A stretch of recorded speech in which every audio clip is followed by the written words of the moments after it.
guys, Laurie Starkey here. Sure is good to see you again. I'm super excited about the video you're about to watch. It's all about pizza. I mean, some of it's tacos, but let's get for real. It's all about pizza for me. You guys know how much I enjoy pizza. Totally consider myself a pizza connoisseur. So we had one night where it was super busy and we decided, hey, let's make something really simple. So I made the pizza bites you're going to see. Now you can put any topping on these that you want to, and I explain that in the recipe on my blog, which you could totally get the recipes right here. I'd love for you to check that out, lauriestarkey.com.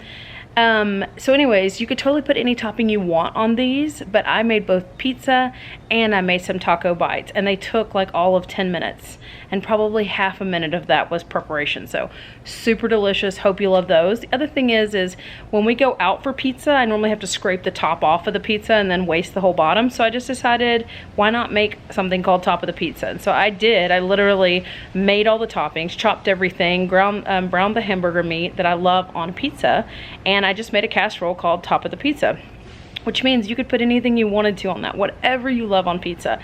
So check out these videos. Let me know what you think. If you have some great pizza recipe, please let me know down in the comments, or something similar to what I'm doing. I love casseroles too. You'll have to let me know, but check this out and see what you think. All right, guys, up first, pizza or taco bites. These were super simple. I bought that whoopie pie pan that you see there from Amazon. I'll put that link in the show notes below for you in case you want it. You can put whatever you want on these. Really all you need is a mozzarella cheese, and then I put pepperonis in the recipe, but I did do some taco bites too. So that was leftover hamburger meat. I just poured a little bit of taco seasoning. I'll usually keep a packet of taco seasoning in a bag and just keep it like that in a Ziploc bag, because we don't use it the whole thing, I should say.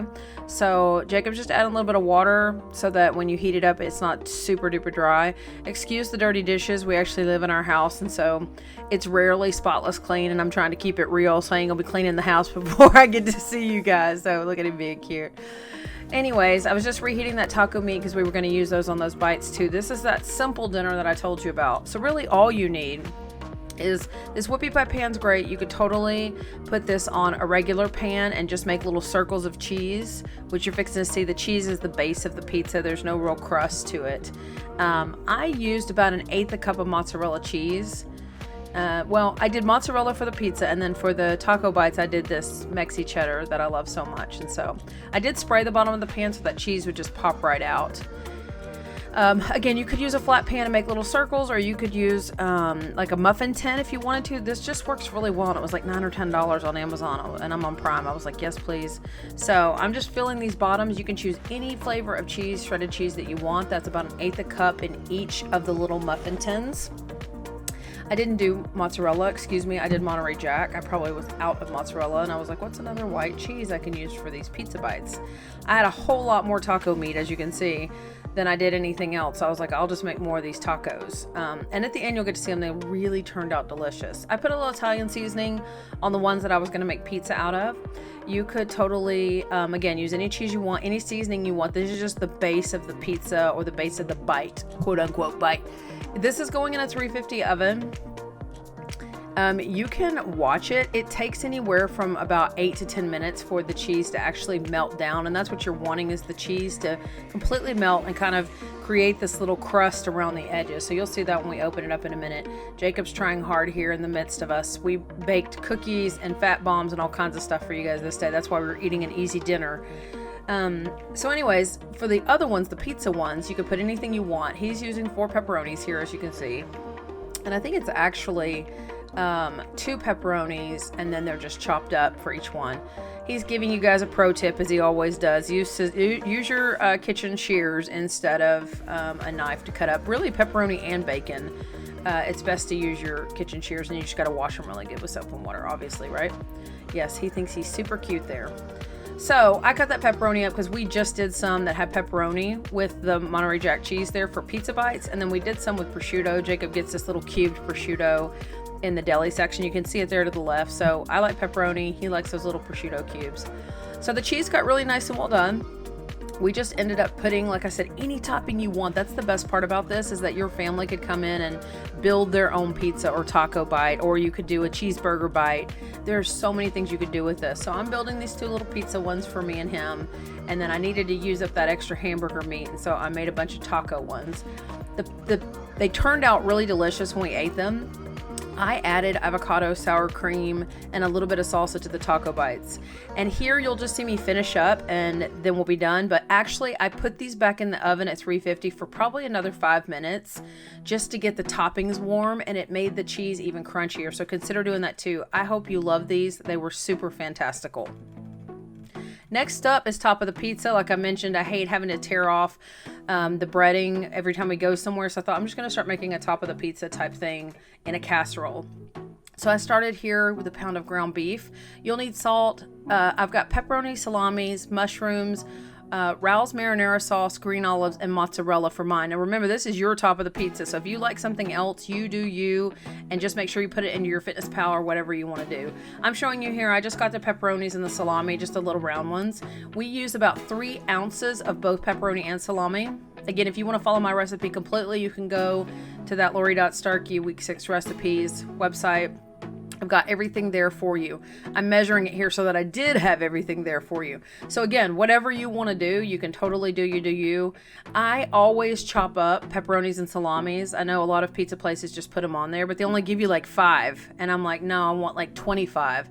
Well, it's easier if you just chop them all up, and that way they let the cheese melt, right? Mozzarella cheese is not the friendliest cheese in the world to melt. And so if you make these smaller, they won't cover the cheese, and then the cheese doesn't get melted, if that makes any sense. And it makes it quicker, right? Smaller things cook faster. So chop all these goodies up right here. And then you guys know me, if you've watched me at all, I love mushrooms, but they have to be sauteed. So I'm going to take each of these and chop them as I've taught my kids. And I'm sure that you already know how to do this, but if you don't, that's Allison that just took the helm. I always cut my mushrooms in half and then put the flat side down. When you cut any vegetable or fruit, you're going to want to make sure that you have a flat side down. Or you run the risk, obviously, of the knife slipping and then you get your fingers in the way. Excuse me. So anyways, she's chopping all these yummy mushrooms up for us. We're going to put a little bit of butter, or you could use olive oil, or you could use avocado oil. Completely up to you on what you like to do with your mushrooms, or to saute your mushrooms with. Or you could totally just leave them raw in this dish too, because you know at pizza places, all the mushrooms come raw when they pop them into the oven. So whatever floats your boat. You could totally have onions. I'm just putting that meat obviously on a plate that has a paper napkin on it so that it can get some of the oil off. But you could totally do onions or anything else that you wanted on your pizza. Green peppers, you could saute them, you don't have to. Again, I've got about half a tablespoon of Kerrygold butter. It's my favorite. I'm actually going to add just a little bit of oil, which means, as you can see here, I'm almost out of oil and I'm almost out of butter. It was a really long cooking day, I'm thinking, for us. Which has been a lot lately with opening the we're fixing to open the bakery. But anyways, back to the video. So putting my mushrooms in there, and usually add a little bit of salt. You can add regular pink salt, sea salt, whatever you want to do. I like garlic salt just for the flavor. Plus, it means I don't have to add garlic to everything. Now, you could use green olives or black olives. This is totally up to you. And yes, these already do come sliced. Jacob bought the unsliced ones. But this is way better than the last time I did this, where they had pits and I had to shave the olive off. That was a lot of fun. So this time, at least, we just get to cut them all. Allie starts taking out the red things, the pimentos, which are red bell peppers. And I'm like, no, we can keep all those in. So you are going to want your oven at 350. And this is just a heat through. Everything's already cooked. Heat through casserole. 9x13 dish. You could build this any way you want. I put the hamburger meat at the bottom to just kind of have a base down there. And then this Raoul's homemade marinara is so freaking good, and it's one of the best ones that I found to be low carb. So as low carb as you can get, right? Tomatoes are a little bit up there. So I used 6 tablespoons on this, and I just kind of shook it around a little bit. You can use more or less. Again, you could use, if you had chicken in the bottom of this, you could do an Alfredo sauce. Like, you know, there's tons of different pizzas. As many pizzas as there are, there's people, right, that like those different pizzas. So you completely do what you want to do here, but I put the sauce, and then I sprinkle this with all of our pepperoni and all of our salami. I always put the meat type things at the bottom anyway, kind of like you would a shepherd's pie, you know, where you put your meat and then your cheese and then your potatoes and then your cheese. Speaking of, I need to figure out how to make one of those for us, me and you on keto. So got all that stuff laid out, and then I'm going to add my sauteed mushrooms. It's so funny. Mushrooms are a lot like roast, right? You cook like 100 of them and you end up with what looks like half a cup. So I'm spreading what we have. I probably should have doubled that, as much as we love the flavor of buttery sauteed mushrooms. And then I'm going to add on my olives. Allie's delicious green olives. I tried green olives on a pizza about maybe 7 to 8 years ago, just on a fluke. It was the best thing ever. And I like green olives. They're not like something I eat all the time, but they are so freaking good on a pizza. If you've not tried them, you've got to give yourself that pleasure in life. I am adding onto this 1.5 cups of mozzarella cheese. Again, you could use Monterey Jack, or you could use pepper jack, or whatever you want. I mean, mozzarella cheese is definitely the norm for pizza, but that does not have to stop you from being different. Like, totally do whatever you want to do here. Would have been fun too if I'd have put a little bit of cheddar, or that Mexi cheddar, right on the top. I've always found that cheddar is super delicious on a pizza too. So you pop this bad boy in the oven. Oh, I actually put a little bit of Italian seasoning right on the top. I don't like Italian seasoning on most things, but anything pizza related, it's crazy how quickly it gives you that pizza flair. Like, you're like, oh, this belongs in the pizza family. All right, so 350, pop it in. It's really just heating through. I think I spent about 15 minutes. Mine spent about 15 minutes. Look how good this looks. We did this into 8 servings, and we ate the heck out of it. I hope you love it.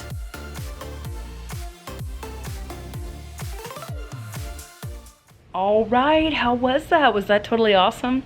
I know I say that every time. That turned out so well, and they were both so super easy. We had tons of leftovers from the top of the pizza. Allison and Jacob totally helped me take that out. And just think, if you had somebody in the family who loved pizza, you could get one of those already made pizza crusts and just put some of those toppings on there. If you had some leftovers as well, it might be a good idea. Hey, if you found value in that or enjoyed what we were up to, you feel free to hit that subscribe button. There's a notification bell right next to it too that'll just let you know when we upload new videos. And feel free to share it if you have a friend that's on keto or who's trying to do something low carb. I would love to expand out what we're doing and just reach more people. And I would love to have a conversation. In the show notes down there is a link to my Ketone-tastic community on Facebook. Feel free to join us. We just keep each other lifted up, and we share recipes, and we have a good time.